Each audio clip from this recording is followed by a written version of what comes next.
भारत ने पिछले 4 दशकों से अधिक की समयावधि में खाद्य उत्पादन में आत्मनिर्भरता तो प्राप्त कर ली है, लेकिन इससे खाद्य सुरक्षा की गारंटी नहीं मिल सकी है।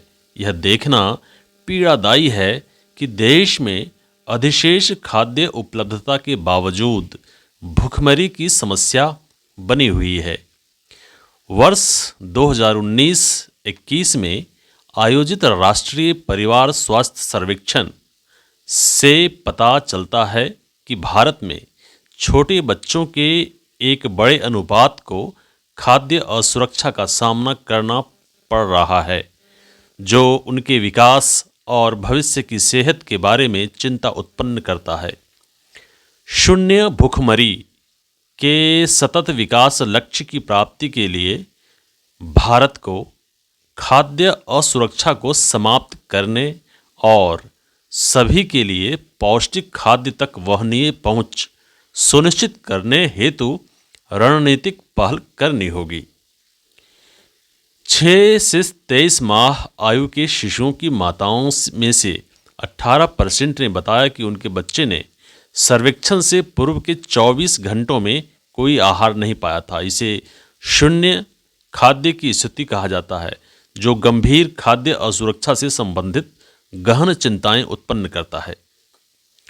शून्य खाद्य की स्थिति 6 से 11 माह के शिशुओं के लिए 30%, 12 से 17 माह के शिशुओं के लिए 13% और 18 से 23 माह के शिशुओं के लिए 8% पाई गई।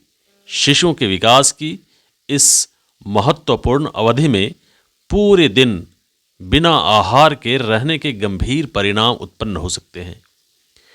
वैश्विक भुखमरी सूचकांक 2022 में भारत 121 देशों के बीच 107वें स्थान पर रहा। भारत की शिशु वेस्टिंग दर कद के अनुरूप कम वजन 19.3% दर्ज की गई, जो वर्ष 2014 और यहाँ तक कि वर्ष 2000 में दर्ज स्तरों से गिरावट की स्थिति को दर्शाता है।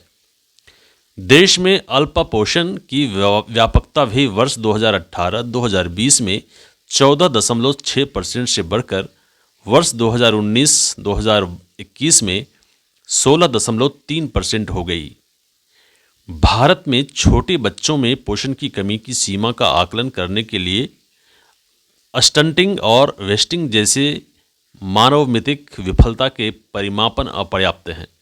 ये परिमापन कमियों की विशिष्ट प्रकृति पर मार्गदर्शन प्रदान नहीं करते हैं और बहुघटकीय हैं, जिससे किसी एक मंत्रालय या विभाग के लिए बच्चों के बीच कुपोषण को कम करने हेतु नीतियों की अभिकल्पना करना, उन्हें लागू करना और उनकी निगरानी करना चुनौतीपूर्ण हो जाता है।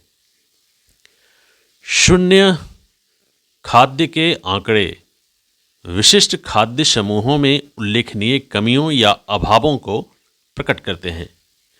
80% से अधिक बच्चों ने पूरे दिन में कोई भी प्रोटीन युक्त खाद्य ग्रहण नहीं किया था, जबकि लगभग 40% से ने कोई अनाज ग्रहण नहीं किया था। 10 में से 6 बच्चे प्रतिदिन किसी भी रूप में दूध या दुग्ध उत्पादन का सेवन नहीं करते हैं। भारत में मातृ एवं बाल पोषण को समर्पित एक प्रमुख कार्यक्रम है। हालांकि कार्यक्रम के प्रदर्शन की प्रभावी ढंग से निगरानी और मूल्यांकन करने के लिए उपयुक्त खाद्य आधारित मीट्रिक्स विकसित नहीं किए गए हैं। निर्धनता आहार के विकल्पों को अत्यंत सीमित करती है और भूख से संबंधित मौतों का प्रेरक कारक रही है। खाद्य पदार्थों की सदैव उच्च कीमतें और विकास के मामले में क्षेत्रीय असमानताएं लोगों के लिए संतुलित पोषण की वहनीयता को प्रभावित करती हैं। भूखमरी और संबंधित कुपोषण विभिन्न संबद्ध कारकों, जल एवं स्वच्छता से लेकर खाद्य पदार्थों की अभिगम्यता तक का परिणाम है। किसी व्यक्ति का पोषण स्तर न्यूट्रिशन क्वोटिएंट, लिंग, जाति, आयु, जैसे जनसांख्यिकीय कारकों पर भी निर्भर करता है। उदाहरण के लिए, हमारे समाज में बालिकाओं और वृद्धजनों की पोषण संबंधी आवश्यकताओं को पर्याप्त रूप से संबोधित नहीं किया जाता है। लगातार भूखमरी के पीछे एक अन्य महत्वपूर्ण कारण है योजनाओं और नीतियों का बदतर कार्यान्वयन। समेकित बाल विकास सेवा, integrated child development services (ICDS) और राष्ट्रीय स्वास्थ्य मिशन (NHM) ने पर्याप्त कवरेज प्राप्त नहीं किया है।